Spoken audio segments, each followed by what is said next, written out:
Hello everyone, welcome back to the channel 123 जैट्स। एक नए वीडियो में आप सबका स्वागत है। तो ये आज का ही वीडियो है। आज 28 फरवरी है, ये आज का वीडियो है। तो आज का ही सारा स्टफ़ मैंने इंक्लूड किया है। तो आज जो भी क्लीनिंग हुआ है वो मैंने इंक्लूड किया है, कुकिंग नहीं इंक्लूड किया इस बार।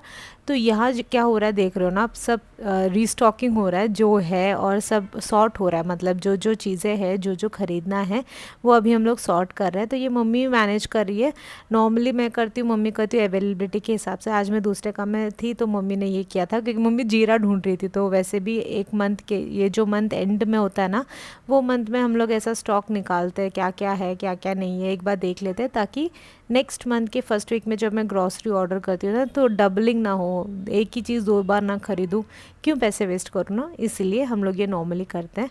तो आज मम्मी वो हैंडल कर रही है, तो मैं सोचा मेरा बाकी क्लीनिंग कर लेती हूँ। तो मुझे शू रैक आज क्लीन करना था, क्योंकि बहुत टाइम से मैंने अंदर क्लीन नहीं किया था। ऊपर ऊपर से तो हमेशा मैं कपड़ा घुमा लेती थी, पर अंदर से जो अच्छा वाला क्लीनिंग होता है ना, वो मैंने नहीं किया था। तो इस बार डीक्लटरिंग कुछ करना नहीं है, क्योंकि मेरे पास बहुत कम स्पेस है। जैसे कि आपको दिख रहा है ना, ये तीन जो पार्टीशंस हैं, बस इसके अंदर ही रहता है हम चारों का शूज़ चप्पल जो भी एक्स्ट्रा है ना, वो हम चारों का इसके अंदर ही रहता है। तो बहुत कम स्पेस है मेरे पास। तो इसलिए मैं टाइम टू टाइम डीक्लटरिंग करती हूँ। जब मैं कुछ नया खरीदती हूँ तो जो मैं पुराना यूज़ नहीं करती वो निकालती हूँ। मोस्टली मेरी बेटी का ही होता है, क्योंकि उसका ज़्यादा है, हम सबका तो बहुत लिमिटेड ही है, पर उसका बहुत ज़्यादा होता है। तो ये मैं टाइम टू टाइम करती हूँ। तो इसलिए मेरे पास डीक्लटरिंग कुछ नहीं है, पर क्लीनिंग है, क्योंकि बहुत ज़्यादा डस्ट मेरे घर में आता है। मेरे को पता नहीं कहाँ से आता है। एक तो रोड साइड है, तो आना है, होगा ही आना, तो फिर इसलिए बहुत ज़्यादा डस्ट आता है। तो टाइम टू टाइम क्लीन करना ही पड़ता है। अंदर पूरा डस्ट जम जाता है, क्योंकि जैसे कि वेंटिलेशन के लिए ये चीज़ है ना, जो डोर्स में, तो उसकी वजह, ये डिज़ाइन की वजह से अंदर तो डस्ट चला ही जाता है। तो इसलिए मैं वही कर रही हूँ, क्लीनिंग कर रही हूँ वो पूरा शू रैक का। और जब तक मैं यहाँ पे क्लीनिंग कर रही हूँ, तब तक मम्मी वहाँ पे पूरा स्टॉक्स चेक कर रही है कि क्या क्या है, शक्कर क्या ख़रीदना है। क्योंकि नॉर्मली ना मैं मंथ के पहले हफ्ते में सारा ग्रॉसरी ख़रीद के रखती हूँ।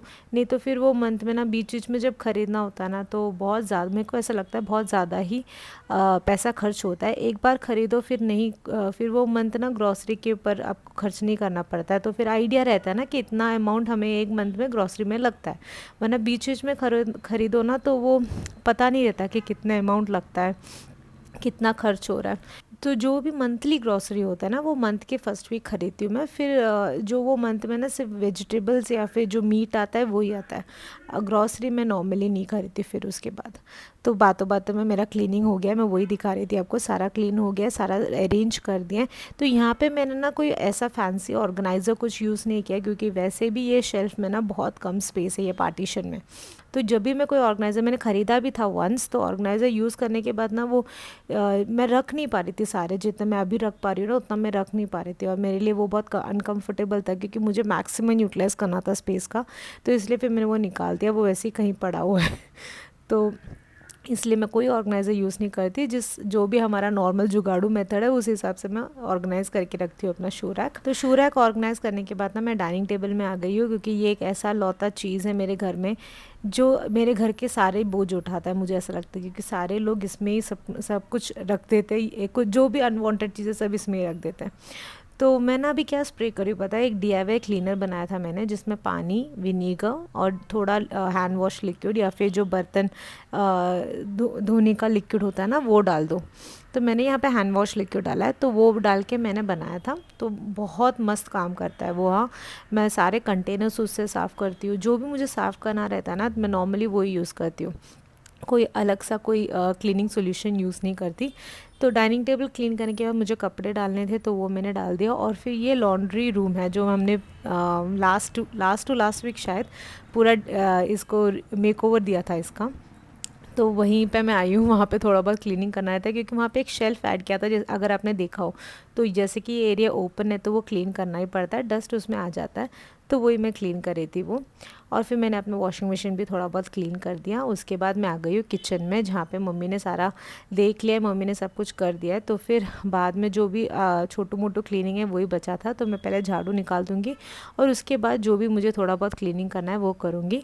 तो मैं ये, जैसे कि मैं आपको पहले भी बता चुकी हूँ, मैं किचन का एक एक एरिया लेके चलती हूँ, क्योंकि किचन थोड़ा बहुत बड़ा है और मैंने काउंटर टॉप पे थोड़ी बहुत ज़्यादा चीज़ें रखी है, क्योंकि मुझे ना, जैसे कि आपको पता है, मुझे पसंद है वैसा चीज़ें, मुझे हैंडी रहना पसंद है और थोड़ा डेकोरेटेड रखें वैसा मुझे पसंद है।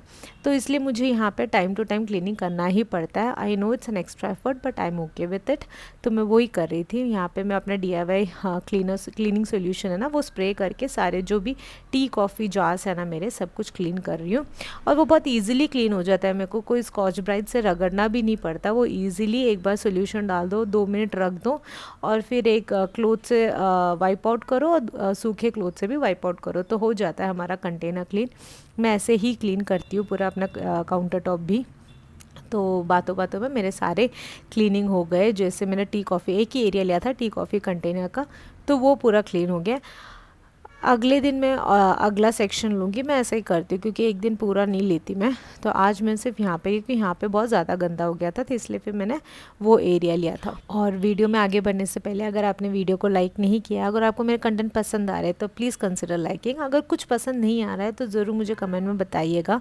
और मैंने भी देखा है बहुत सारे सजेशंस, बहुत सारे वीडियोज़ में, जो कुकिंग वीडियो में किसी ने सजेस्ट किया था कि आप एल्यूमिनियम के यूटेंसिल्स ना यूज़ करें और स्टील के यूज़ करें। I surely agree with that. मैं भी वही पाथ में हूँ, धीरे धीरे चेंज कर रही हूँ एक एक करके। एक साथ सब कुछ पॉसिबल नहीं है, बट वो सजेशन, वो फीडबैक मेरे लिए बहुत ज़्यादा ही मीनिंगफुल है। And I would look forward कि अगर आप लोग को जो पसंद आ रहा है वो आप लिखें, और जो सजेशंस है वो भी आप लिखें, तो मैं धीरे धीरे वो चेंजेस अपने लाइफ में करती आऊँ। तो आप चैनल में नए हो ना, तो प्लीज़ कंसिडर सब्सक्राइबिंग। यहाँ पे आपको cooking, cleaning and hall videos, जो भी मेरा लाइफस्टाइल है वो उसके रिलेटेड वीडियोस भी आपको देखने को मिलेंगे। और आपको कौन सा वीडियोस देखना पसंद है, क्लीनिंग, कुकिंग, ये भी मुझे ज़रूर सजेस्ट कीजिएगा। तो बातों बातों में मेरा किचन का क्लीनिंग पूरा ख़त्म हो गया है और इससे ही आज मैं वीडियो रोक रही हूँ। इससे, क्योंकि आज वैसे भी मेरी तबीयत बहुत ख़राब है, तो मैंने बहुत कम क्लीनिंग किया है, पर जितना क्लीनिंग किया है वो मैंने इंक्लूड किया है। तो मिलते हैं एक नए वीडियो में, तब तक के लिए bye. Thank you for watching.